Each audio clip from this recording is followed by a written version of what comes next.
अस्सलाम वालेकुम लिसनर्स। आइए हॉरर नॉवेल अबुल होल की तीसरी केस सुनते हैं। जो जीवन से मुंह मोड़ चुकी है इसे भूल जाओ, जो जिंदा है इसकी बात करो। क्या मतलब? जसवंत राम पुरस्कार पंडित का जवाब सुनकर चौंक उठा। मैं लाजवंती की बात कर रहा हूँ, दूसरी तरफ से निहायत इत्मीनान से कहा गया। क्या मरने वाली ने तुम्हें यह नहीं बताया कि मैंने लाजवंती के भविष्य के सिलसिले में इसे क्या बात की थी?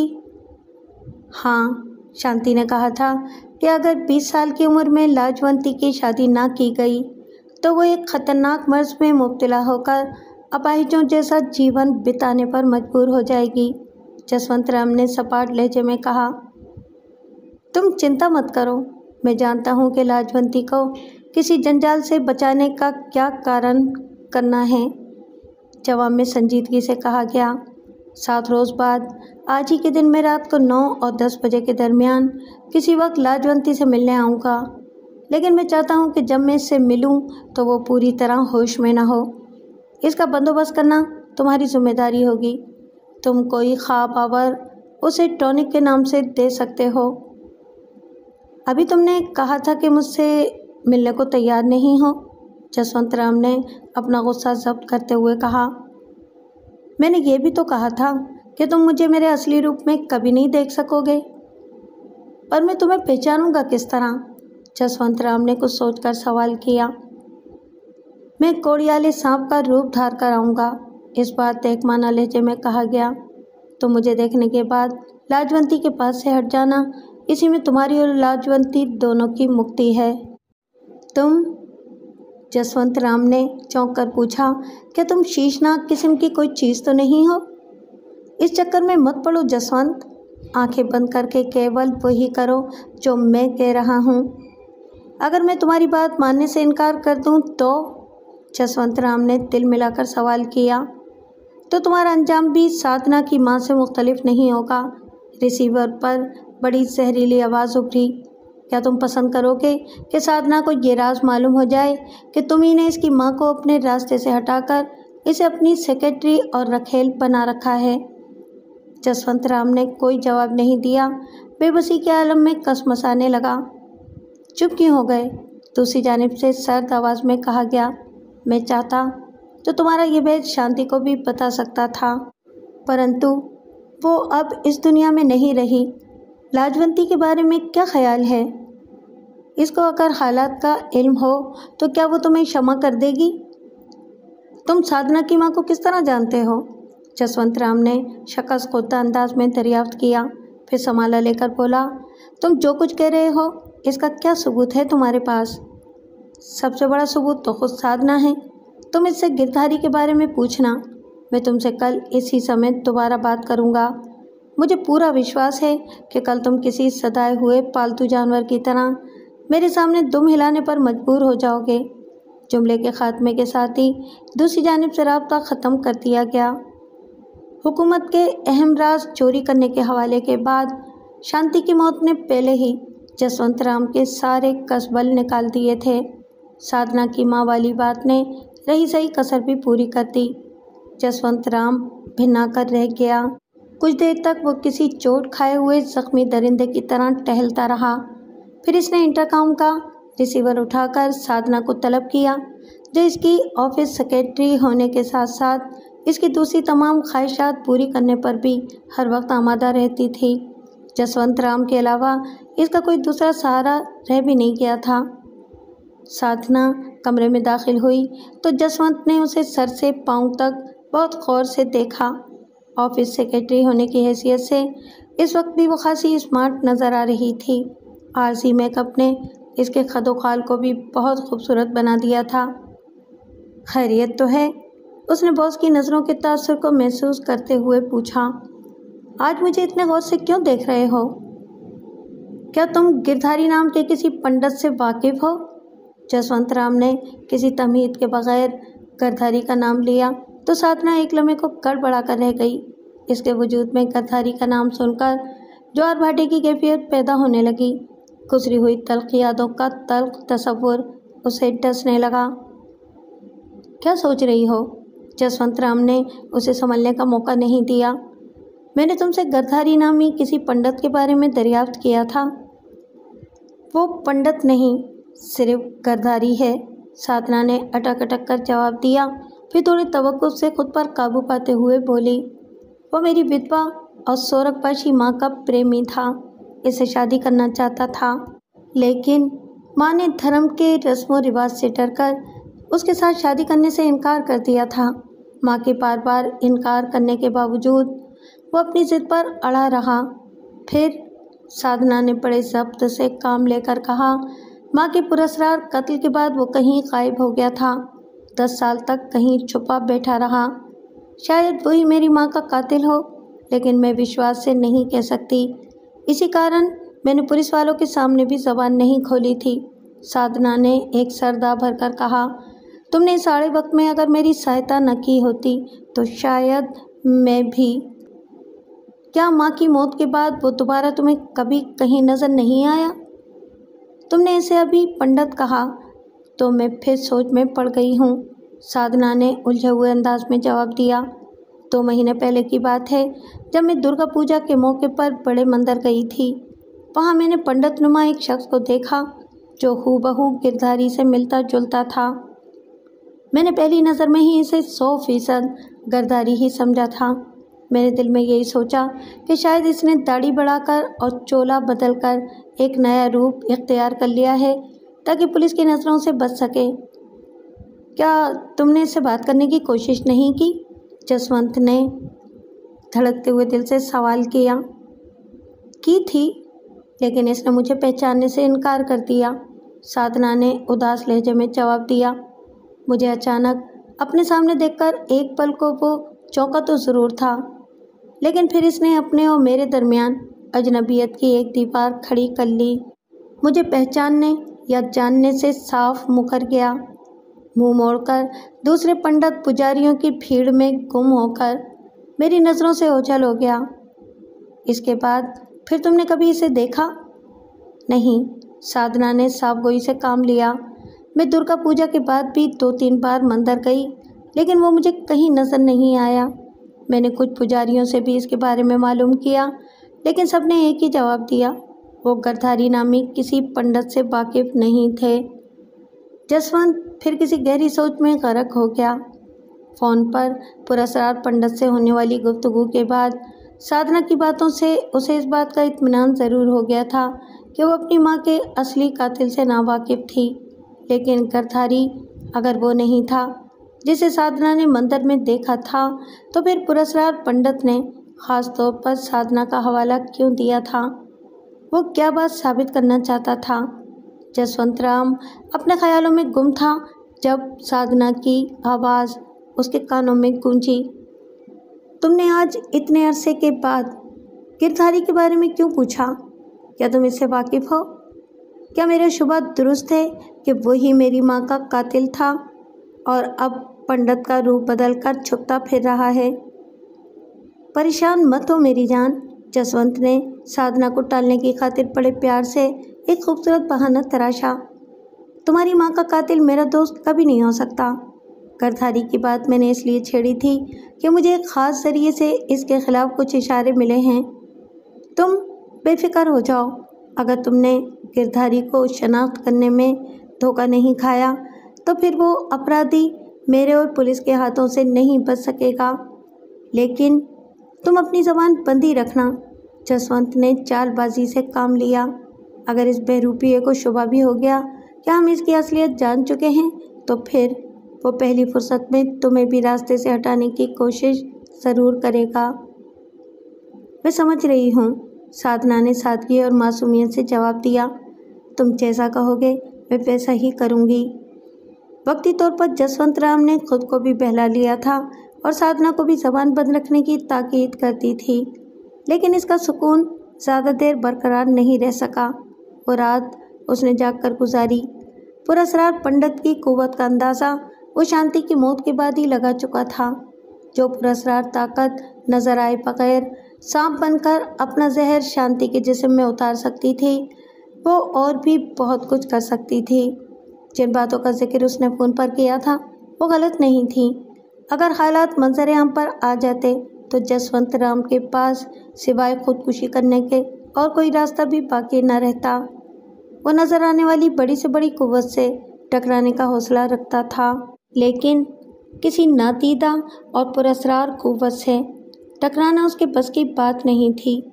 शांति के बाद वो लाजवंती को भी शिकार कर सकता था। ये एहसास ही जसवंत राम के कसबल निकालने के लिए काफ़ी था। सारी रात वो परेशान ख्यालात में उलझा रहा, किरदारी की गुत्थी सुलझाने में खुद उलझता रहा। फिर दूसरे दिन जब दिए गए वक्त के मुताबिक फ़ोन की घंटी बजी तो जसवंत राम के दिल की धड़कनें तेज़ हो गईं। उसने सेमी हुई नज़रों से फ़ोन की सिमत देखा। इसके पास बचाव का कोई रास्ता नहीं था। चुनाचे आगे बढ़कर कांपते हुए हाथों से रिसीवर उठा लिया। जसवंत राम, उसने खुद को संभालते हुए सपाट लहजे में कहा। गिरधारी बोल रहा हूँ। रिसीवर पर पुरस्कार पंडित की आवाज़ उभरी। साधना से बात हो गई तुम्हारी? तुम लाजवंती से क्यों मिलना चाहते हो? जसवंत राम ने किसी हारे हुए जुआरी की तरह दरियाफ्त किया। इस मुलाकात के लिए तुमने लाजवंती को बेहोशी की दवा पिलाने की शर्त क्यों रखी है? मुझे खुलकर बताओ, तुम चाहते क्या हो? मैं 7 बुधवार तक लाजवंती का खातिर खा इलाज करूँगा। इसके शरीर में वो शक्ति पैदा करूँगा जो तुम्हारे बहुत काम आएगी। फ़िलहाल तुम्हारे लिए इतना ही जान लेना काफ़ी है। क्यों, कैसे और किस लिए, इसके चक्कर में मत पड़ो। इस बार सर्द और सपाक लहजे में कहा गया। जो मंश एक सांप का रूप धार सकता हो, नजर आए बगैर शांति को डस सकता हो, वो लाजवंती तक पहुंचने के लिए एक नहीं हज़ारों रास्ते भी तलाश कर सकता है। परंतु ऐसी सूरत में मुझे तुम्हें कोई ऐसा सबक भी सिखाना पड़ेगा जो तुम्हारी आंखें खोल सके। अब तुम्हारा आखिरी जवाब क्या है? क्या 7 बुधवार के बाद तुम लाजवंती का पीछा छोड़ दोगे? जसवंत राम ने मुर्दा आवाज़ में सवाल किया। इसका फैसला बाद में होगा। मुझे एक वचन दो, जसवंत राम ने होंठ चबाते हुए कहा। तुम लाजवंती की ज़िंदगी बर्बाद नहीं करोगे। मेरी कुछ बातें ध्यान से सुनो। दूसरी जानिब से जसवंत राम की ख्वाहिश को यकसर नज़रअंदाज करके तहकमाना लहजे में कहा गया। तुम आज रात 9 बजे के बाद से अपने घर में सबका दाखिला बंद कर दो। मैं बुधवार के रोज़ सांप के रूप में तुम्हें अपना दर्शन कराने आऊँगा। मेरी मर्ज़ी के ख़िलाफ़ अगर तुमने अपने मन में भी कुछ उल्टा सीधा सोचा तो फिर इसके ख़तरनाक नताइज की जिम्मेदारी भी तुम्हारे ऊपर होगी। इसके बाद दूसरी जानिब से सिलसिला मुनक़ते कर दिया गया। जसवंत राम के पास पुरस्कार पंडित की हिदायत पर अमल करने के सिवा और कोई रास्ता नहीं था। हालात की नज़ाकत ने उसे मजबूरन हथियार डालने पर आमादा कर दिया था। 5 बुध गुजर चुके थे, लेकिन जसवंत राम की बेचैनी कम होने की बजाय बढ़ती जा रही थी। इस वक्त भी वो अपने ऑफिस के साउंड प्रूफ कमरे में बैठा पुरस्कार पंडित के बारे में गौर कर रहा था। उसका दिल यही गवाही दे रहा था कि इसके गिर्द कोई ख़तरनाक जाल बुना जा रहा है, जिसमें वो पूरी तरह से उलझ जाने के बाद बेबस होकर हाथ पांव चलाने से भी मजबूर हो जाएगा। उसके जहन में अपने बचाव के मुख्तलिफ तरीके उभर रहे थे, लेकिन थोड़े सोच विचार के बाद वो इन पर अमल करने के इरादे को तर्क कर देता था। फिर अचानक एक ख्याल उसके जहन में बड़ी सूरत से उम्मीद की आखिरी किरण बनकर उभरा। क्या काली की महान शक्ति मेरी उलझन की कोई सुलझन नहीं निकाल सकती? इस ख्याल के जहन में उतरते ही जसवंत राम को ऐसा महसूस हुआ जैसे कोई भारी बोझ उसके सर से उतर गया हो। मेजर खान लियाकत ठीक 3:30 बजे प्रोफेसर दुर्रानी के साथ बैठा चाय पीने में मसरूफ़ था। डार्क स्टील ग्रे कलर के सफारी सूट में इसकी शख्सियत बेहद पुरवकार नज़र आ रही थी। वो निकलते हुए कद और ठोस जिस्म का मालिक था। नज़रों से जहानत टपकती थी। इसकी उम्र 42 साल थी। बोलने के अंदाज से जाहिर होता था कि वो खुश मिजाज होने के बावजूद हर शख्स से बेतकल्लुफ़ होने का आदी नहीं था। चाय की मेज़ पर प्रोफेसर दुर्रानी की बीवी आसमा भी मौजूद थी। सुना है कि आप किसी की सिफारिश कबूल नहीं करते? आसमा ने चाय के दौरान सवाल किया। ऐसा भी नहीं है, मेजर लियाकत ने ज़ेर-ए-लब मुस्कुराकर नर्म आवाज़ में कहा। अगर सिफारिश में वज़न हो और इससे मुल्क और कौम को कोई नुकसान ना हो या किसी मुजरिम के साथ रियायत का मसला दरपेश ना हो तो मैं लोगों की दरख्वास्त पर ठंडे दिल से गौर भी ज़रूर करता हूँ। अगर मैं आपसे किसी के खिलाफ ठोस सबूत पेश करके उसे राह रास्त पर लाने की बात करूँ तो सबूत की क्या ज़रूरत है? आपका एक इशारा ही काफ़ी होगा। सोच लें, कहीं बाद में घुटना पेट की तरफ झुकने वाली मिसाल आपके रास्ते में हाइल न हो जाए। आसमान ने मुस्कुराकर कहा तो मेजर लियाकत एक लम्हे को अपनी जगह कसमसा कर रह गया, लेकिन दूसरे ही लम्हे वो जुमले की साख्त पर गौर करने के बाद बड़ी इंकिसारी से बोला, आप जिस हैसियत की मालिक हैं वो मेरे लिए काबिल एहतराम है, लेकिन पहले मालूम तो कर लो कि मेजर कौन है और शिकायत किस नौइयत की है। प्रोफेसर दुर्रानी ने चाय का घूंट लेते हुए मेजर लियाकत की बात काटी। मैं कुछ समझ रहा हूँ, मेजर लियाकत ने संभल कर कहा। जब शिकायत आपकी मिसेज कर रही हैं तो फिर इसमें शक व शुबे की तो कोई गुंजाइश भी नहीं होगी। ये मेरे सवाल का जवाब नहीं है, आसमान ने बदस्तूर संजीदगी से कहा। जुर्म किसी भी नौइयत का हो, कानून में इसकी कोई ना कोई सज़ा तो ज़रूर होगी।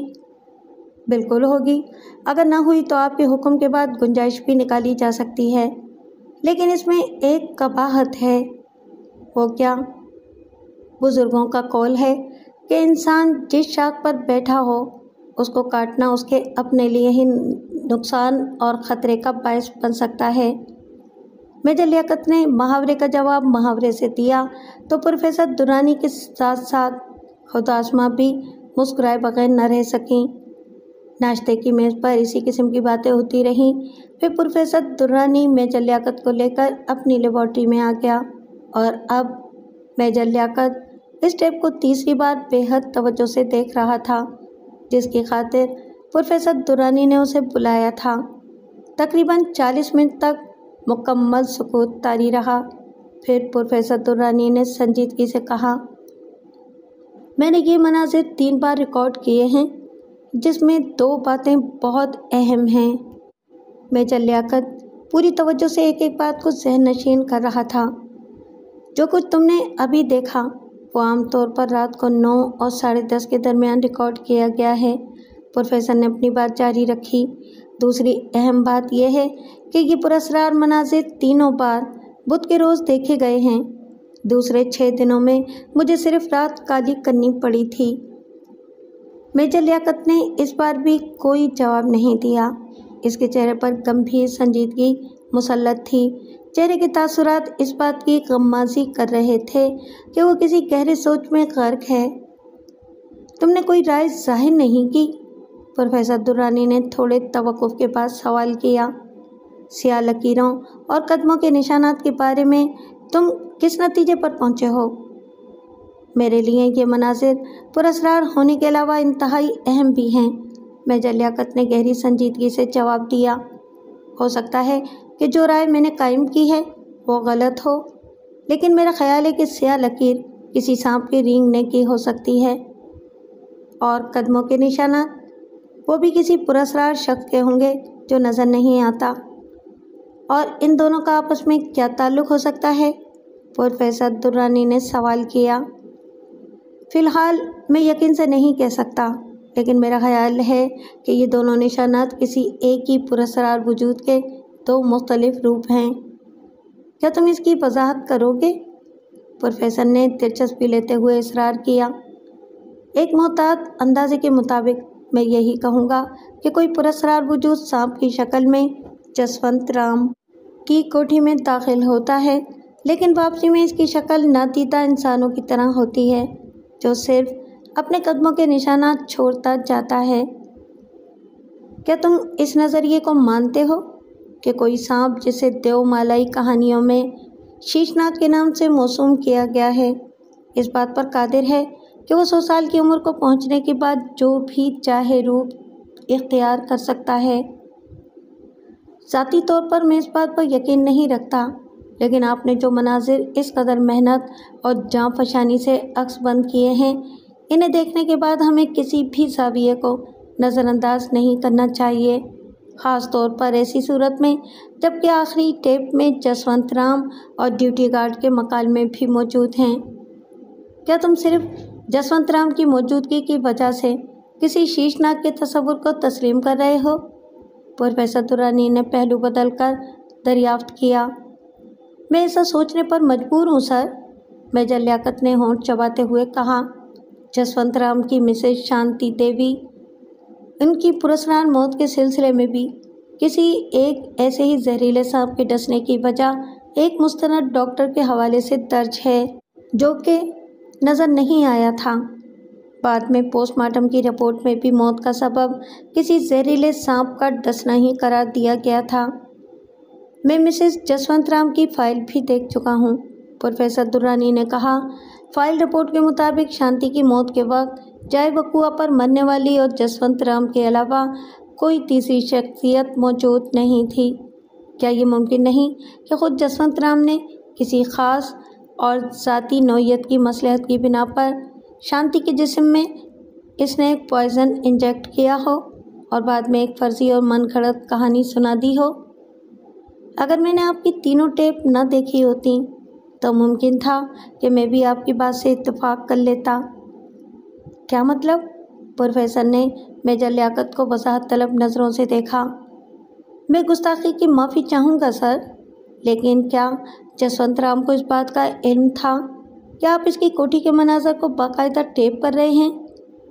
मेरा ख्याल है कि नहीं, बल्कि मुझे पूरा यकीन है कि जसवंत राम के फरिश्तों को भी मेरी खुफिया मसरूफियात का इल्म नहीं हो सकता, प्रोफेसर दुर्रानी ने पूरे एहतमाद से जवाब दिया।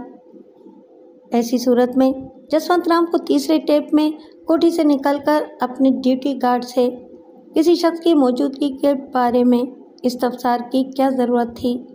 मेजर लियाकत ने अपनी बात जारी रखी। जसवंत राम का सामने आना मेरे शुबे की तस्दीक करता है कि वो किसी न किसी ज़ाविये से खुद भी स्याह लकीर और इंसानी कदमों के निशानात से कुछ न कुछ वाकफियत ज़रूर रखता है। अगर शांति के सिलसिले में इसके हाथ साफ हैं तो फिर वो पुलिस को अपनी मदद के लिए क्यों नहीं तलब करता? हमें इसी एक पॉइंट को बेस बनाकर सोचना पड़ेगा, मेजर लियाकत ने अपने अल्फाज पर जोर देते हुए कहा। मुमकिन है मेरा अंदाज़ा गलत हो, मगर यह भी तो हो सकता है कि कुछ नादीदा कुव्वतों ने जसवंत राम को ज़बान बंद रखने पर मजबूर कर दिया हो। इस ख्याल की कोई वजह तो ज़रूर होगी तुम्हारे जहन में। जी हाँ, मेजर लियाकत ने पहलू बदल कर जवाब दिया। शांति देवी की पुरस्कार मौत के बाद ही जसवंत राम ने रात 9 बजे के बाद अपनी कोठी में किसी भी फर्द का दाखिला बंद कर दिया था। अब आपका भी यही बयान है कि आपने जो मनाजिर अक्स बंद किए हैं वो भी रात 9 बजे के बाद के ही हैं। क्या शांति की फ़ाइल भी तुम्हारे पास है? जी नहीं, डॉक्टर की तस्दीक, जसवंत राम के बयान और पोस्टमार्टम रिपोर्ट के बाद उसे दाखिले दफ्तर कर दिया गया है, लेकिन मैंने अपने लिए एक नकल ज़रूर हासिल कर ली है। लेबॉर्ट्री में कुछ देर खामोशी तारी रही, फिर प्रोफेसर ने कुछ सोचकर कहा, एक बात फिर भी मुझे परेशान कर रही है। तुम्हारी तरह मैंने भी स्याह लकीर और कदमों के निशानात के बारे में एक ही राय कायम की है, लेकिन सवाल ये पैदा होता है कि अगर कोई तागूती कुव्वत सांप की सूरत में कोठी में दाखिल होती है तो इसे इंसानी कदमों की सूरत बाहर वापस जाने की क्या ज़रूरत पेश आती है? हम जल्दबाजी में कोई हतमी फ़ैसला नहीं कर सकते, मेजर लियाकत ने मोहतात लहजा इख्तियार किया। जसवंत राम आपकी तरह मेरी लिस्ट पर भी है। मैं अभी यकीन से कुछ नहीं कह सकता, लेकिन मुझे शुबा है कि वो अपनी अवामी हैसियत की आड़ में कुछ ऐसी सरगर्मियों में भी मुलविस है जो हमारे मुल्क के लिए ख़तरनाक भी साबित हो सकती हैं। वाट?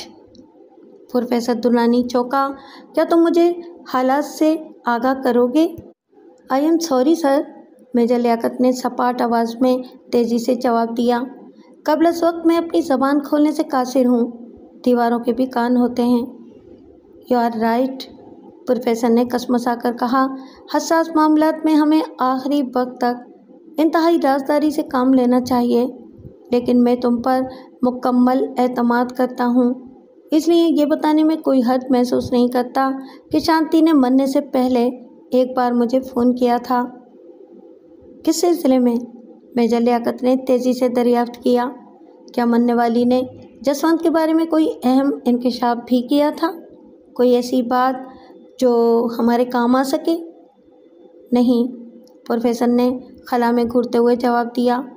मरने वाली ने जसवंत राम के खिलाफ कोई बात नहीं की थी, लेकिन उसने मुझसे जो दरख्वास्त की थी, इसकी रोशनी में ये ज़रूर सोचा जा सकता है कि इसे भी शौहर की खुफिया सरगर्मियों का कुछ न कुछ इल्म ज़रूर था, वरना वो अपने घरेलू मामलात में मुझे एतमाद में लेने की गलती कभी भी ना करती। शांति देवी ने आपसे क्या बात की थी? मेजर लियाकत ने बेचैनी से पूछा। मैं यकीन से कुछ नहीं कह सकता, मगर मेरा अंदाज़ा है कि मरने वाली को अपने पुरस्कार अंजाम का शुबा हो गया था। मेजर लियाकत ने इस बार कोई सवाल नहीं किया, लेकिन इसकी पुरतजस्सुस नज़रें बदस्तूर प्रोफेसर के चेहरे पर मरकूज़ थीं। मुझे सही तारीख तो याद नहीं, लेकिन मेरा ख्याल है कि शांति ने मुझे पहला और आखिरी फ़ोन अपने मरने से गालिबन 1 हफ़्ता पहले किया था। जानते हो उसने क्या कहा था? जी नहीं। उसने मुझसे दरख्वास्त की थी कि अगर खुदा न खास्ता इसे कुछ हो जाए तो मैं लाजवंती का ख्याल रखूं।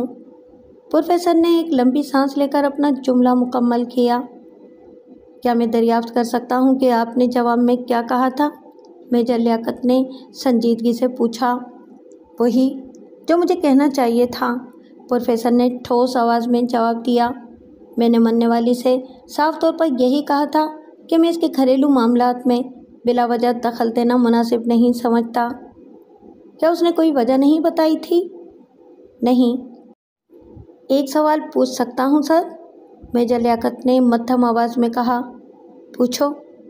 जब आप मरने वाली से उसके घरेलू मामलात में मुदाखलत करने से इनकार कर चुके थे, तो फिर आप जसवंत राम के बंगले में किस वजह से दिलचस्पी ले रहे हैं? गुड। प्रोफेसर दुर्रानी ने मेजर लियाकत को तारीफ़ी नज़रों से देखा। मुझे तुमसे इस सवाल की तवक्को थी, लेकिन फ़िलहाल मैं भी क़ब्ल अज़ वक्त ज़बान खोलने से कासिर हूँ। मेरे लिए अब क्या हुक्म है? तुम जसवंत राम के सिलसिले में मुझे अपनी सरगर्मियों से ज़रूर आगाह करते रहना, लेकिन सिर्फ उसी हद तक जिसे तुम मुनासिब समझो। प्रोफेसर ने तवील सांस लेकर कहा। मैं भी तुमसे रब्ता रखने की कोशिश करूँगा और नए हालात से आगाह करता रहूँगा। मैं अगर आपके किसी काम आ सका तो मुझे यकीनन खुशी होगी। मेजर लियाकत, मैं पहले भी तुम पर आंखें बंद करके भरोसा करता था और अब भी तुम्हें काबिल एतमाद समझता हूँ। ना समझता तो तुम्हें अपने घर बुलाने की ज़हमत भी ना करता। प्रोफेसर ने ठोस आवाज़ में अपने ख़यालात का इज़हार किया। मैं आपके एतमाद को कभी ठेस पहुंचाने की कोशिश नहीं करूंगा सर।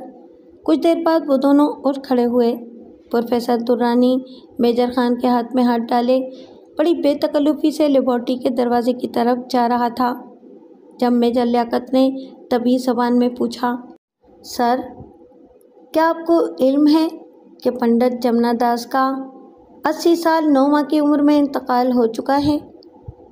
इसको जानने की ज़रूरत नहीं महसूस की गई। मेजर लियाकत ने तभी ज़बान में कहा। डॉक्टरों का ख्याल था कि इसकी लाश का पोस्टमार्टम कराया जाए, लेकिन बाद में उन्होंने मरने वाले के बेटे निर्मल दास का तहरीरी बयान लेने के बाद लाश उसके हवाले कर दी थी। निर्मल दास के अलावा डॉक्टरों का भी यही ख्याल था कि शायद वो खून मरने वाले के मुंह या नाक से निकला हो। बहरहाल लाश का पोस्टमार्टम और हाथ पर मिलने वाले खून के बारे में तफ्तीश की ज़रूरत को नज़रअंदाज कर दिया गया। फिर तुम किस सिलसिले में तफ्तीश कर रहे हो? निर्मल दास ने अपने बयान में यही लिखा है कि वो पंडित जमुना दास के पास इसके मरने से 3-4 घंटे पहले से मौजूद था, जबकि हकीकत इसके बरक्स है। मेजर लियाकत ने बात जारी रखी। टीम में मौजूद एक डॉक्टर ने भी मुझे यही बताया है कि जिस वक्त जमुना दास की मौत हुई उस वक्त निर्मल दास वहाँ मौजूद नहीं था। मैं अब भी तुम्हारी बात की गहराई तक नहीं पहुँच सका। फ़िलहाल खुद मैं भी अंधेरे में हूँ, मेजर लियाकत ने एतराफ़ करते हुए कहा। लेकिन कभी कभी कोई बहुत मामूली सी बात भी बड़ी करामत साबित होती है। इसी ख्याल के तहत मैंने निर्मल दास की निगरानी शुरू करा दी है। क्या तुम्हारा ख्याल है कि निर्मल दास ने पंडित जमुना दास को? अभी मैं यकीन से कुछ नहीं कह सकता, लेकिन ज़ाब्ते की कार्रवाई कर देना भी मेरे नज़दीक गफलत बरतने के जुर्म ही की हैसियत रखता है। आई सी, प्रोफेसर ने कुछ सोचकर कहा। मैं तुमसे एक दरख्वास्त और करूँगा। शांति ने मरने से पहले मुझसे जो दरख्वास्त की थी, इन हालात की रोशनी में इसकी अहमियत बढ़ गई है। इसलिए अगर तुम इसकी निगरानी भी शुरू करा दो तो मुमकिन है कि हमें जसवंत राम के खिलाफ कोई सबूत मिल जाए। आई सी, प्रोफेसर ने कुछ सोचकर कहा। मैं तुमसे एक दरख्वास्त और करूँगा। शांति ने मरने से पहले मुझसे जो दरख्वास्त की थी, इन हालात की रोशनी में इसकी अहमियत बढ़ गई है। इसलिए अगर तुम इसकी निगरानी भी शुरू करा दो तो मुमकिन है कि हमें जसवंत राम के खिलाफ कोई सबूत मिल ही जाए। इसका फैसला मैं आपके हुक्म से पहले ही कर चुका था। मेजर लियाकत ने लेबॉर्ट्री से बाहर आकर रुखसती मुसाफा किया, फिर लंबे लंबे कदम उठाता पोर्टिको की तरफ चला गया जहां उसकी कार पार्क थी। प्रोफेसर दुर्रानी मेजर लियाकत को रुखसत करने के बाद भी लेबॉर्ट्री के बाहर राहदारी में खड़ा जसवंत राम के बारे में गौर करता रहा। उसने मेजर लियाकत को इस सवाल का जवाब नहीं दिया था कि वो किस वजह से जसवंत राम की शख्सियत में दिलचस्पी ले रहा है, लेकिन अब दोबारा वो बड़ी संजीदगी से इस वक्त के बारे में सोच रहा था जब एक नीम सरकारी तकरीब में उसने जसवंत राम और पड़ोसी मुल्क के सफ़ीर की फर्स्ट सेक्रेटरी उषा करण को डांसिंग फ्लोर के गोशे में घूमते देखा था। मुमकिन है वो इन दोनों की मुलाकात को नज़रअंदाज भी कर जाता, लेकिन उषा के बारे में जो रिपोर्ट पहले से मौजूद थी, इसके मुताबिक वो कुछ नापसंदीदा सरगर्मियों में मसरूफ़ पाई गई थी। चुनाचे प्रोफेसर दुर्रानी अक़लियती बिरादरी के एक अहम रुकन जसवंत राम और उषा करण की इस मुलाकात को नज़रअंदाज नहीं कर सका। वो खामोशी से एक ऐसी जगह तलाश करने में कामयाब हो गया जहां उसे नहीं देखा जा सकता था, लेकिन वो उषा करण और जसवंत राम के दरमियान होने वाली गुफ्तगू को बआसानी सुन सकता था। खुद को लाताल्लुक़ ज़ाहिर करने की खातिर उसने तकरीब का दावतनामा निकालकर इस सफ़े को पढ़ना शुरू कर दिया था जिस पर प्रोग्राम की तफसीलात दर्ज थीं, लेकिन उसके कान उषा करण और जसवंत राम के दरमियान होने वाली गुफ्तगू पर लगे हुए थे। कहीं ऐसा तो न होगा कि काम मुकम्मल हो जाने के बाद वो अपने वादे से मुकर जाए। जसवंत राम की आवाज़ सुनाई दी। आप ऐसे विचार मन में क्यों लाते हैं? उषा करण ने बड़ी लगावट से कहा। हम जिसे ज़बान देते हैं उसे पूरा भी करते हैं, लेकिन अगर मेरे मन में उभरने वाला ख्याल सच साबित हुआ तो मेरे पास हाथ मलते रह जाने के सिवा कोई दूसरा रास्ता भी नहीं होगा।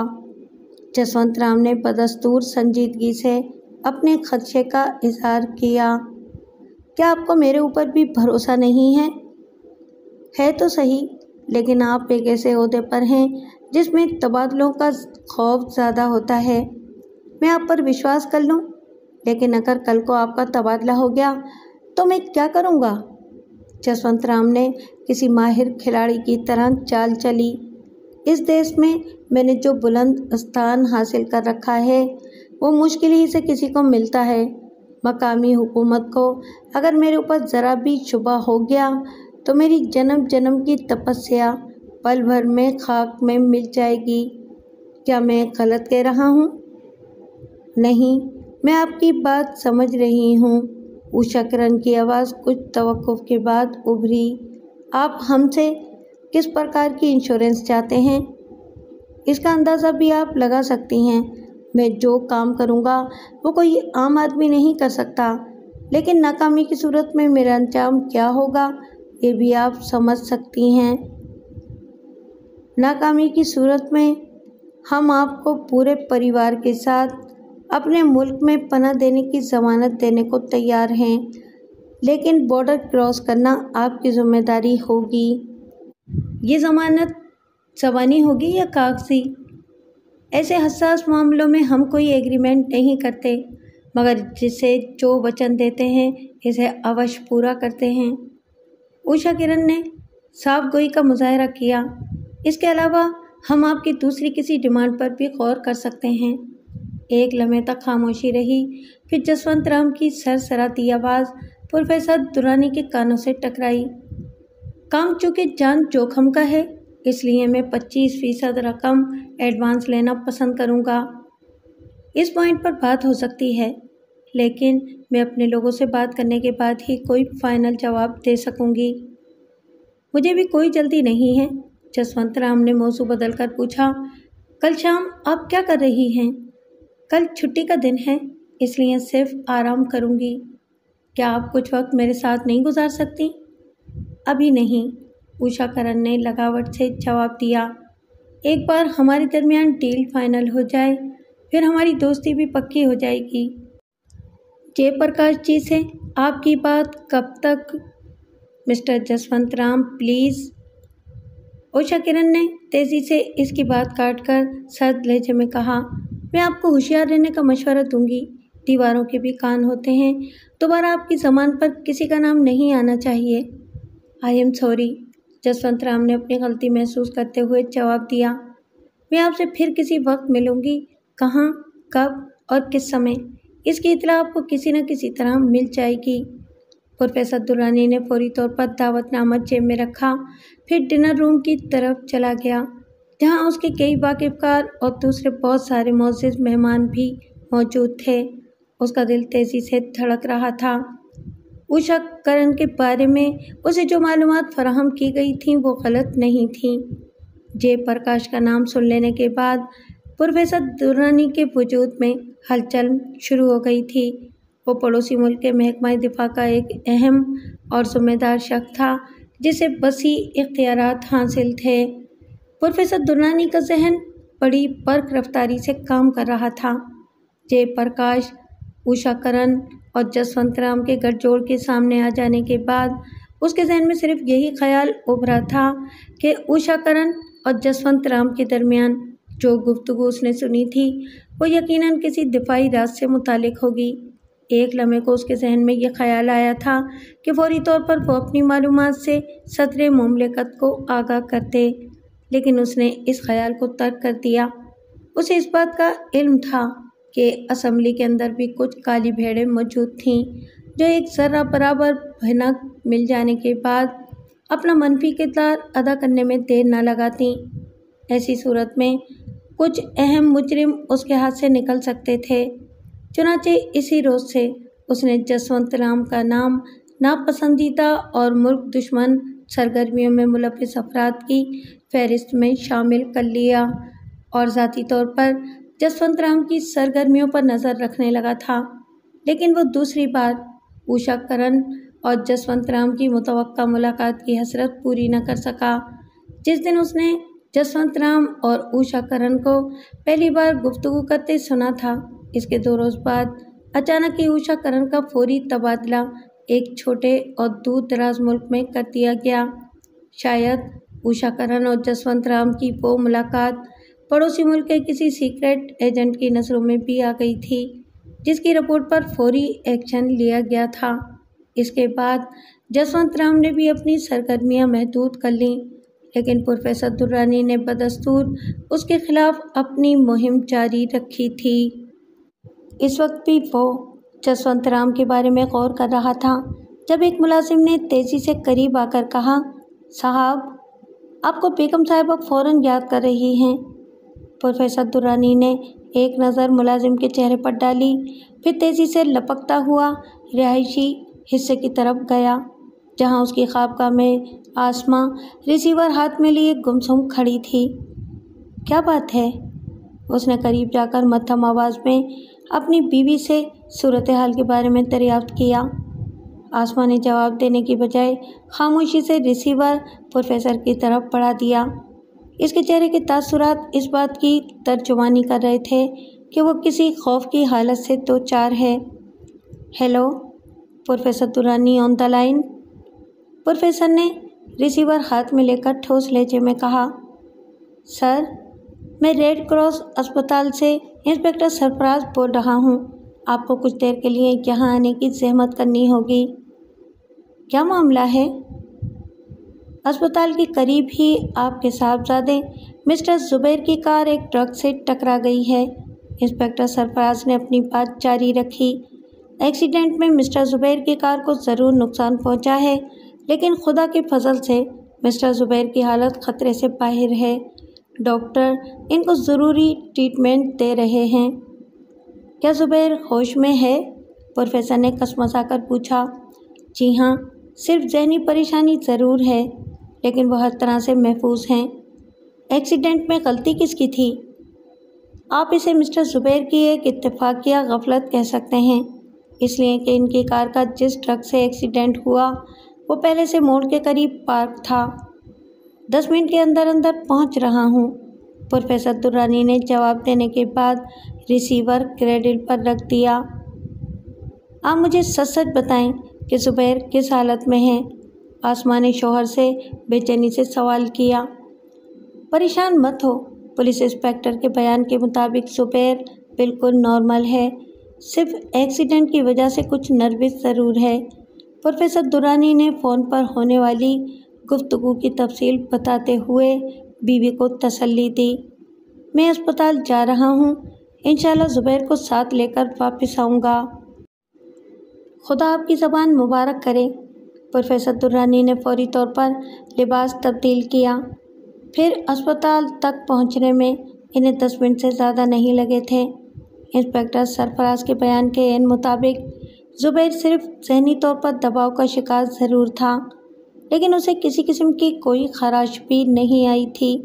डॉक्टर ने भी इस बात की तस्दीक की। क्या मैं बेटे को अपने साथ ले जा सकता हूँ? प्रोफेसर दुर्रानी ने इंस्पेक्टर सरफराज से पूछा। यस सर, इंस्पेक्टर ने बेहद अदब से जवाब दिया। आप बिल्कुल फ़िक्र न करें, मैं यहाँ सब कुछ संभाल लूँगा। शुक्रिया मिस्टर सरफराज, प्रोफेसर दुर्रानी ने फैसलाकुन अंदाज में कहा। मैंने अस्पताल आते हुए हादसे की जगह पर भी एक सरसरी नज़र डाली थी। मेरे ख्याल में गलती चूँकि ज़ुबैर की थी, इसलिए ट्रक को जो नुकसान पहुँचा है, मैं इसकी अदायगी को कानूनन अपना फ़र्ज समझता हूँ। ये मेरा हुक्म नहीं, दरख्वास्त है। As you wish sir, inspector Sarfaraz ने अदब से जवाब दिया। आप सुकून से घर जाएं। मैं मिस्टर ज़ुबैर की गाड़ी को किसी गैराज तक पहुंचाने के बाद आपको मुत्तला कर दूंगा और ट्रक के नुकसान की बात भी कर लूँगा। क्या आप ज़ुबैर का कोई तहरीरी बयान लेना पसंद करेंगे? मैं अपना तहरीरी बयान दे चुका हूँ डैड, इंस्पेक्टर सरफराज की बजाय ज़ुबैर ने जवाब दिया। मैं अभी तक नहीं समझ सका कि गाड़ी मोड़ काटते हुए अचानक मेरे कंट्रोल से बाहर क्यों हो गई। बहरहाल गलती मेरी ही थी। Professor Durrani on duty doctor और इंस्पेक्टर सरफराज से हाथ मिलाने के बाद ज़ुबैर के साथ अस्पताल से बाहर आ गए। फिर वो ड्राइविंग सीट का दरवाज़ा खोलकर पहला ही कदम अंदर रख सका था कि एक वार्ड बॉय लपकता हुआ करीब आया। सर, उसने प्रोफेसर को मुखातिब किया, आपके लिए किसी की कॉल है। क्या फ़ोन करने वाले ने अपना नाम नहीं बताया? हाँ, बताया है सर, वार्ड बॉय ने कहा। जसवंत राम। प्रोफेसर दुर्रानी जसवंत राम का नाम सुनकर इस तरह चौंका जैसे गैर इख्तियारी तौर पर उसने बिजली के नंगे तारों को छू लिया हो। इसकी पेशानी पर उभरने वाली सिलवटें जसवंत राम से उसकी नफ़रत का वाज़ेह सबूत थीं। वो ज़ुबैर को कार में इंतज़ार करने की हिदायत करके दोबारा अस्पताल की इमारत में दाखिल हुआ, जहां रिसेप्शन पर एक खूबसूरत लड़की रिसीवर हाथ में लिए खड़ी थी। मैं प्रोफेसर दुर्रानी बोल रहा हूँ। प्रोफेसर ने रिसीवर हाथ में लेकर ठोस और दबंग लहजा इख्तियार किया। मैं जसवंत राम नहीं, इसका सोरखबाशी पिता बोल रहा हूँ, दूसरी जानिब से सपाट आवाज़ में कहा गया। मुझे मालूम था कि जसवंत राम का नाम सुनकर तुम्हारे तन बदन में आग भड़क उठेगी। मैं गलत तो नहीं कह रहा हूँ ना? प्रोफेसर जी महाराज। कौन हो तुम? प्रोफेसर दुर्रानी ने अपना गुस्सा ज़ब्त करते हुए मध्यम आवाज़ में सवाल किया। वही जिसका तस्वीर उतारने की आशा अभी तक तुम्हारे मन में तड़प रही है। परंतु एक बात कान खोलकर सुन लो, तुम केवल स्याह लकीरों और चरणों के निशान के अलावा और कुछ नहीं पा सकोगे। प्रोफेसर के वजूद में आंधियाँ चलने लगीं। स्याह लकीरों और कदमों के निशानात के हवाले ने उसे एक लम्हे को हैरत ज़दा कर दिया था। किन विचारों में गुम हो गए प्रोफेसर? इस बार तज़ीक़-आमेज़ अंदाज में पूछा गया। तुम्हें सांप क्यों सूंघ गया? क्या हम किसी और वक्त बात नहीं कर सकते? प्रोफेसर दुर्रानी ने बमुश्किल तमाम काबू पाते हुए बात टालने की कोशिश की। अगर तुम्हारी यही इच्छा है तो मैं तुम्हें दोबारा भी फ़ोन ज़रूर करूँगा, लेकिन इस समय मेरी एक बात ध्यान से सुन लो। अभी मैंने केवल तुम्हें वार्निंग देने के कारण एक छोटा सा खेल दिखाया है। मैं चाहता तो कार के हादसे में तुम्हारे चहीते बालक को मौत की नींद भी सुला सकता था, लेकिन मैंने ऐसा नहीं किया। क्या तुम मेरा शुक्रिया भी अदा नहीं करोगे? मम्मी, मैं तुम्हारे फ़ोन का इंतज़ार करूँगा। जैसे तुम्हारी मर्ज़ी, लेकिन मेरी मानो तो तुमने अब तक जो टीप टॉप तैयार की हैं, इसे जलाकर राख कर दो। देखमान अंदाज में कहा गया। महान शक्तियों से टकराना तुम्हारे बस का रोक नहीं है। मेरे रास्ते में रोड़े अटकाने की कोशिश करोगे तो तुम्हारी सुंदर पत्नी का भी वही अंजाम हो सकता है जो शांति का हुआ था। क्या नाम बताया तुमने? प्रोफेसर दुर्रानी ने इस बार भी बहुत ज़ब्त से काम लिया, वरना इसका खून बुरी तरह खोल रहा था। जिसके बहुत सारे रूप हों, उसके नाम भी एक से ज़्यादा ही होते हैं। तुम मुझे गिरधारी के नाम से जान सकते हो और याद भी रख सकते हो। इस बार भी नफ़रत और लापरवाही से जवाब मिला। Okay, bye. प्रोफेसर ने रिसीवर क्रेडिल पर रखा, फिर तो तेज़ तेज़ कदम उठाता बाहर आ गया। इस वक्त उसकी रगों में खून के बजाय लावा खोलता हुआ दौड़ रहा था।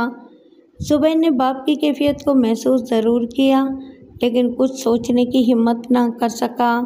निर्मल दास बाप की मौत के बाद से जिन मुख्तलिफ ज़हनी कैफियतों से दो चार था, वो ख़ुद उसके लिए भी हैरत अंगेज़ और नाकाबिले यकीन थी।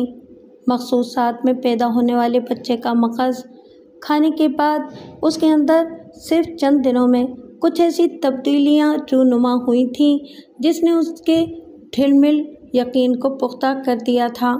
कभी वो महसूस करता था कि उसके वजूद के अंदर नाकाबिले तस्खीर क़ुव्वतों का सरचश्मा मौजूद है जो सर उभारने को मचल रहा है। कभी यूँ लगता जैसे वो वक्त से बहुत पहले कदावर और लामहदूद सलाहियतों का मालिक बन गया है, जो अंधेरे से उजाले में आने की खातिर जोर लगा रही हैं। इसकी शख्सियत दो हिस्सों में बंटकर रह गई थी। जमुना दास का क्रियाक्रम करने के बाद उसने हस्बे वादा बाप की चिता की राख ऐसी जगह दफन कर दी थी जहां उसके सिवा कोई और नहीं पहुंच सकता था। इसके बाद से इसने मंदिर जाना भी शुरू कर दिया था। बाप की ज़िंदगी में वो धर्म कर्म के मामलात में ज़्यादा दिलचस्पी नहीं रखता था, लेकिन कोई अंदरूनी क़ुव्वत उसे ऐसा करने पर मजबूर करती रहती थी। उसके जहन में जमुना दास के कहे हुए वो जुमले सदाए बाज़गश्त बनकर गूंजते रहते जो उसने वैशी कबीले में अजीबुल खलकत देवता बोंगलासी के सामने कुर्बान किए जाने वाले मासूम बच्चे का मग़ज़ हासिल करने से पेशतर कहे थे। ऐन मुमकिन था कि निर्मल दास इन बातों को एक डरावना ख्वाब समझकर नज़रअंदाज कर देता, लेकिन कुछ बातें उसे ये सोचने पर मजबूर कर देती थीं कि उसने जो कुछ देखा और सुना वो महज ख्वाब नहीं, जिंदा हकीकत थी। पंडित जमुना दास की आखिरी सांसों के साथ और वक्त वो इसी के साथ अस्पताल के कमरे में मौजूद था।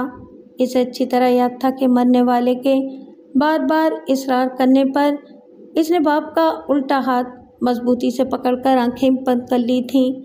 दोबारा आंखें खोलने पर उसने जो वेश्याना रस्में अदा होते देखीं वो इसकी ज़िंदगी का सबसे ज़्यादा हौलनाक तजुर्बा थी। उसे ये भी याद था कि बच्चे का मग़ज़ खाते वक्त उसकी हालत खैर होने लगी थी, लेकिन जमुना दास ने सीधा हाथ उसके मुंह पर जमा दिया था। खून में तरबतर और धड़कते हुए मगज़ को हलक से नीचे उतारते हुए निर्मल दास को शदीद कराहियत का एहसास हुआ था। लेकिन इसके बाद उसने दोबारा आंखें बंद कर लीं तो किसी गैर मरई ताकत ने उसका जहन मुअत्तल कर दिया था। बेहोशी की कैफियत में कितना वक्त गुजरा उसे कुछ याद नहीं था। दूसरी बार आंखें खोलने के बाद उसे इस बात पर भी हैरत हुई थी कि उसने खुद को अस्पताल के बाहर लॉन में खड़ा पाया था, जबकि पुरस्कार बेशी कबीले का सफ़र तय करने से पेशतर वो जमुना दास के कमरे में उसके साथ मौजूद था। फिर वीआईपी रूम में दाखिल होने के बाद वहाँ मौजूद डॉक्टरों की टीम ने उसे बताया था कि जमुना दास मर चुका था। मरने वाले के सीधे हाथ की हथेली पर पाए जाने वाले खून के धब्बों ने डॉक्टरों को मशकूक कर दिया था, लेकिन जमुना दास की तवील उम्र के पेश नज़र और निर्मल दास की तहरीर लेने के बाद उन्होंने लाश को ले जाने की इजाज़त दे दी थी। निर्मल दास ने मरने वाले की ज़रूरी रसूमात की अदायगी के बाद सुकून का सांस लिया था, लेकिन ये इसका सुकून ज़्यादा दिनों तक बरकरार न रह सका। चिता की आग ठंडी होने के 4 रोज़ के बाद ही वो काली के मंदिर गया था। पूजा पाठ के बाद वो बाहर आकर चबूतरे पर एक पुराने वाकिफ़कार पुजारी श्याम सरन के पास बैठ गया। मुझे खुशी है कि तुमने देवी के चरणों में आना शुरू कर दिया, श्याम सरन ने रस्मी बातों के बाद कहा। मंच अपने देवी देवताओं और धर्म की शरण से दूर रहे तो इसके मन को शांति नहीं मिलती। मुझे विश्वास है कि अब तुम आते जाते रहोगे। हाँ, निर्मल ने उदास लहजे में कहा। पिताजी ने भी मुझसे यही कहा था। अब जीवन में कभी निराश मत होना, श्याम सरन जिसकी उम्र 50 साल थी बड़ी संजीदगी से नसीहत करते हुए बोला। निराशा का ध्यान मंच को अंदर से खोखला कर देता है। ये गुर की बात भी मुझे सोरगबाशी पंडित जमुना दास जी ने बताई थी। ज़रूर बताई होगी। तुम और चरण कुमार तो पिताजी के खास चेलों में से थे। निर्मल दास ने कुछ सोचकर चरण कुमार का जिक्र छेड़ दिया। उसके जहन में मरने वाले के वो जुमले गूंजने लगे जो उसने ज़िंदगी की आखिरी सांसों को पूरा करने से पहले कहे थे। मुझे वचन दे निर्मल, तू चरण कुमार को कभी क्षमा नहीं करेगा। इस पापी ने मेरे साथ धोखा किया था। मैंने उसे कुंदन बनाने की खातिर बड़े जतन किए थे, लेकिन वो गलत रास्तों पर भटक गया। श्याम सरन ने जल्दबाजी का मुजाहरा नहीं किया। इसकी कुशादा पेशानी और आँखों की चमक इस बात का सबूत थी कि वह जहानत और दूर अंदेशी से काम लेने का आदी था। चरण कुमार का नाम सुनकर वो चौंका ज़रूर था, लेकिन फिर इसने खुद पर काबू पाने में भी देर नहीं लगाई थी। वो काली के बड़े मंदिर के महान पुजारी के बारे में फौरी तौर पर कोई बात ज़बान से नहीं निकालना चाहता था। क्या मैंने जो कहा वो ठीक नहीं है? निर्मल दास ने उसे वजाहत तलब नज़रों से देखा। हम दोनों के अलावा और भी कई चेले थे। श्याम सरन ने मोहतात रवैया इख्तियार किया। परंतु ये बात भी गलत नहीं है कि तुम्हारे पिता मुझे और चरण कुमार को ज़्यादा चाहते थे। अब चरण कुमार तुम्हें किन नज़रों से देखता है? निर्मल दास ने खुलकर पूछना चाहा। मेरा मतलब है कि पिताजी की गद्दी संभालने के बाद कहीं इसके अंदर।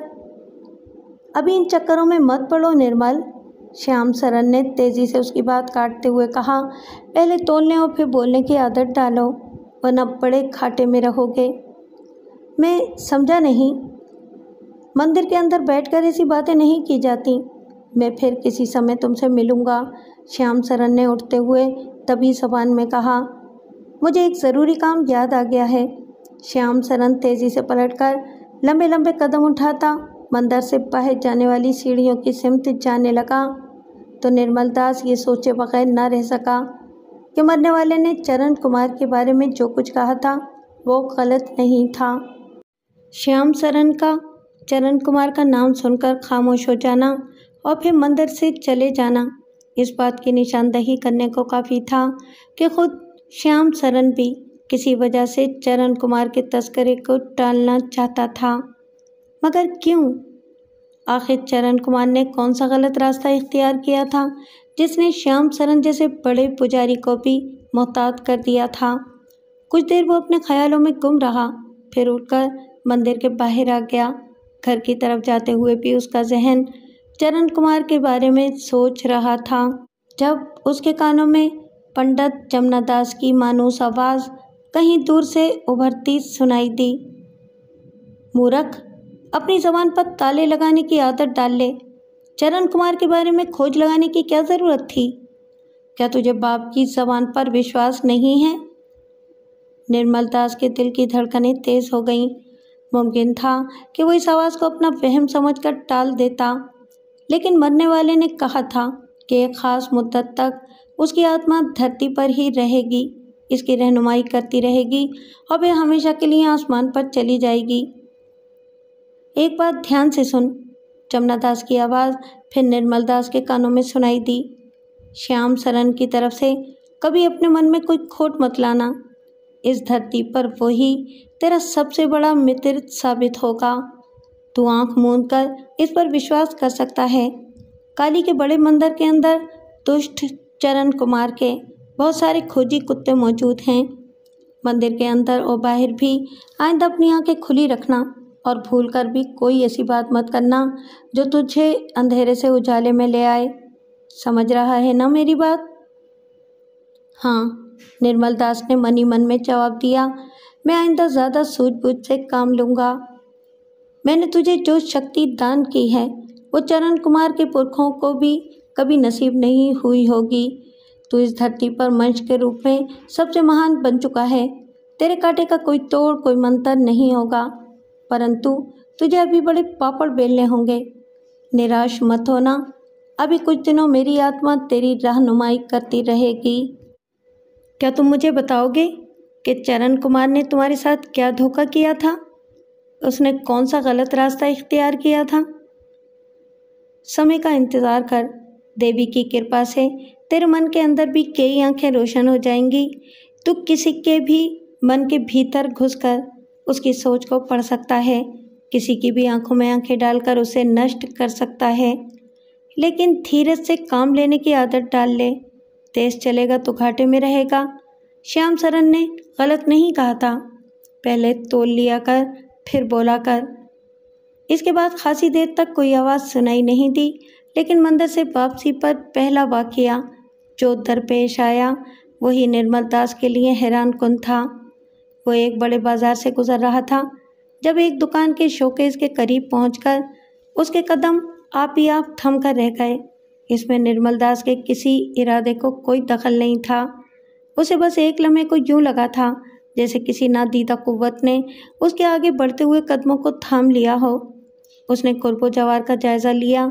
वहाँ कोई भी उसका वाकिफकार दूर दूर तक नज़र नहीं आया जो इस इम्कान को तक़वियत देता कि शायद वो किसी की आवाज़ सुनकर रुका हो। वो अपने अंदर एक अजीब सी खलबल महसूस कर रहा था। मौसम खुशगवार होने के बावजूद उसे शदीद गर्मी का एहसास सताने लगा। इस रोज़ से पहले निर्मल दास कभी ऐसी कैफियत से दो चार नहीं हुआ था। वो महसूस कर रहा था कि गर्मी की वजह से उसकी पेशानी पर पसीने के कतरे उभर रहे थे। निर्मल दास ने दोबारा नज़रें घुमाकर इधर उधर देखा। वो जिस दुकान के सामने फुटपाथ पर रुका था वो रेडीमेड गारमेंट्स की एक मशहूर दुकान थी, जिसके बड़े बड़े शीशे के शोकेसों में मुत्तइद प्लास्टिक के खूबसूरत और हसीन मुजस्समे, मर्दों और औरतों के इस्तेमाल की मुख्तलिफ अशिया और लिबास नुमाइश करने के लिए बड़ी खूबसूरती से डिस्प्ले किए गए थे। निर्मल दास की नज़रें एक मुजस्समे पर जमकर रह गईं, जिसमें पटियाला शलवार और तंग चोली को नुमायां तौर पर उजागर किया गया था। लिबास पर सोने के तार से किए गए बारीक काम पर तीन अतराफ से इस तरह लाइट्स डाली गई थीं कि लिबास के साथ साथ माथे पर लगी पान की शक्ल की बिंदिया भी पूरी आबोताब से झिलमिला रही थी। फुटपाथ पर निर्मल दास के अलावा और भी 4-5 मर्द और औरतें इसी शोकेस के करीब मौजूद थे। इनकी नज़रें शोकेस में डिस्प्ले किए गए मुख्तलिफ लिबासों का जायज़ा ले रही थीं, लेकिन निर्मल दास की निगाहें पटियाला शलवार और तंग चोली वाले मुजस्समे पर जमकर रह गईं। वो पूरी तवज्जो से प्लास्टिक के इस बेजान मुजस्समे को देख रहा था, जब अचानक उसे यूं महसूस हुआ कि मुजस्मे की आंखों की जगह दो जीती जागती नजरें उभर आई हों। वो नजरें निर्मल दास को हिकारत भरी नज़रों से घूरती दिखाई दे रही थीं। निर्मल दास के अंदर तपिश का एहसास दोचंद हो गया। इसकी आंखों में खून की लकीरों का जाल यकलख्त रोशन हुआ। फिर दूसरे ही लम्हे शोकेस के अंदर रखे इस मुजस्मे में आग भड़क उठी। फुटपाथ पर खड़े हुए अफराद बौखलाकर एक सिमत में भागे। राहगीरों में भी खलबली मच गई। दुकान के इन मौजूद कारिंदों और ग्राहकों ने जान बचाने की खातिर भागना दौड़ना शुरू कर दिया। हिजूम सड़क पर जमा होने लगा। ट्रैफिक का निज़ाम दरहम बरहम होकर रह गया। निर्मल दास के अंदर जो तगय्युर पैदा हुआ था वो भी ठंडा पड़ गया, लेकिन वो खुद अपनी निगाहों में चोर बनकर रह गया। जो कुछ हुआ वो इसकी तवक्को के खिलाफ और हैरत अंगेज़ ही था। उसने हिजूम से निकलने के लिए कदम उठाए तो जमुना दास की आवाज़ उसके कानों में उभरी। इतनी जल्दी घबरा गया मूर्ख? अभी तो मैंने तुझे तेरी ही शक्ति का एक छोटा सा चमत्कार दिखाया है। खुद को शांत रखने की आदत डाल ले। खेल तो अभी पूरी तरह शुरू भी नहीं हुआ। निर्मल दास का जहन चकरा कर रह गया। जमुना दास की आवाज़ उसके कानों में सदाए पासगश्त बनकर गूंजती रही, लेकिन खुद निर्मल को पूरी तरह यकीन नहीं आ सका कि बाप की चिता की आग ठंडी होने के बाद इतनी जल्दी वो ज़मीन की पस्तियों से निकलकर आसमान की इन बुलंदियों को छू लेगा, जहाँ पहुँचने की खातिर पंडित पुजारियों को आधा जीवन दान करना पड़ता है। बड़े बड़े जाप करने पड़ते हैं। कठिन मरहलों को अबूर करने की खातिर जान की बाजी लगानी पड़ती है। वीरान जंगलों और सुनसान पहाड़ियों की तंग और तारीक पनाहगाहों में महीनों आलती पालती मारकर बैठना पड़ता है और जान जाने का खतरा भी होता है। लेकिन निर्मल दास को ये सब कुछ पंडित जमुना दास की वजह से अचानक ही मिल गया था। उसे यकीन नहीं आ रहा था, मगर उसकी जीती जागती नज़रों ने जो कुछ देखा और महसूस किया वो इसे छुटला भी नहीं सकता था। दूसरा वाक़या पहले वाक़ये के 2 रोज़ बाद पेश आया। उस रोज़ निर्मल दास पूजा पाठ के बाद मंदिर के चबूतरे पर एक सुतून से टेक लगाए बैठा था, जब इसकी नज़र अचानक एक 19-20 साल की खूबसूरत लड़की पर पड़ी, जो एक अधेड़ उम्र के आदमी के साथ मंदिर की सीढ़ियाँ तय करती हुई ऊपर आ रही थी। लड़की अपने लिबास की तराश खराश और बनाव सिंगार के एतबार से खासी मॉडर्न और फैशन परस्त नज़र आ रही थी। इसके साथ नज़र आने वाला शख्स कुछ उलझा उलझा सा दिखाई दे रहा था, लेकिन लड़की के चेहरे पर ऐसी कोई अलामत नहीं थी। निर्मल दास की तरह चबूतरे पर मौजूद और भी कई पुजारी दुस्दीदा नज़रों से इस खूबसूरत और अल्हड़ लड़की को देखने लगे, जो थी भी देखने के काबिल। सीढ़ियाँ अबूर करके लड़की ने पाँव से सैंडल उतारी। दोनों हाथ चबूतरे पर टेकने के बाद इन्हें आंखों से लगाया, फिर चबूतरे पर आ गई। निर्मल दास की नज़रें बदस्तूर इसी लड़की पर मरकूज थीं, जब एक नौजवान पुजारी इसके करीब आकर बैठ गया। इस सुंदर नारी को ध्यान से देख लो महाराज, पुजारी ने निर्मल दास को महाराज कहकर मुखातिब किया। तुम्हें इसकी रक्षा करने की जिम्मेदारी पूरी करनी होगी। तुम? निर्मल दास ने चौंक कर नौजवान पुजारी को देखा, जो पूरी तरह संजीदा नजर आ रहा था। कौन हो तुम?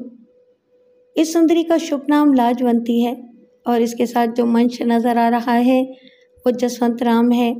पुजारी ने निर्मल दास का सवाल यकसर नज़रअंदाज करके मध्यम लहजे में अपनी बात जारी रखी। खूबसूरत कन्या का बाप ऊपर से ही जितना सादा सीधा और मासूम नज़र आ रहा है, अंदर से उतना ही खतरनाक भी है। देशभक्ति की आड़ में अपनी जन्मभूमि के साथ गद्दारी के कामों में भी लगा है, परंतु आजकल एक ऐसी मुश्किल में गिरफ्तार है जिसका तोड़ इसके बस की बात नहीं है। इसी कारण ये महान काली के चरणों की धूल चाटने आया है। तुम्हारी बात मेरी समझ में नहीं आ रही, निर्मल दास ने कसमसाकर पूछा। कहीं तुम मुझे पहचानने में धोखा तो नहीं खा रहे? जो मन के सच्चे होते हैं वो कभी धोखा नहीं खाते महाराज। पुजारी ने ठोस लहजे में जवाब दिया। क्या तुम महान पंडित सोरठपाशी जमनादास के पुत्र निर्मल दास नहीं हो? जवाब में निर्मल दास का मुंह हैरत से खुले का खुला रह गया। फिर उसने संभल कर पूछा, अभी तुमने मुझसे कहा था कि मुझे लाजवंती नामी इस सुंदर कन्या की सहायता करनी है। हाँ महाराज, मैंने गलत नहीं कहा था, लेकिन मैंने तो इसे आज पहली बार देखा है। धीरज से काम लो महाराज, पुजारी ने बड़ी अकीदत से जवाब दिया। जब तुम्हारी नज़रों ने इसे देख लिया है तो तुम इसके बारे में भी सब कुछ जान लोगे। मुझे लाजवंती की रक्षा क्यों करनी है? इसके सर पर जो खतरा मंडरा रहा है, इसके पूरा होने में अब 2 बुधवार बीच में रह गए हैं। इसके बाद क्या होगा? निर्मल दास ने पुजारी के यकलख्त खामोश होने पर तजस्सुस भरे अंदाज में सवाल किया। ये बात सेवक को भी नहीं मालूम, पुजारी ने मासूमियत से जवाब दिया। लेकिन एक बात मैं पूरे विश्वास से कह सकता हूँ, अगर तुमने सुंदरी को पेश आने वाले खतरे का तोड़ ना किया तो वो कन्या की बजाय विष कन्या बन जाएगी।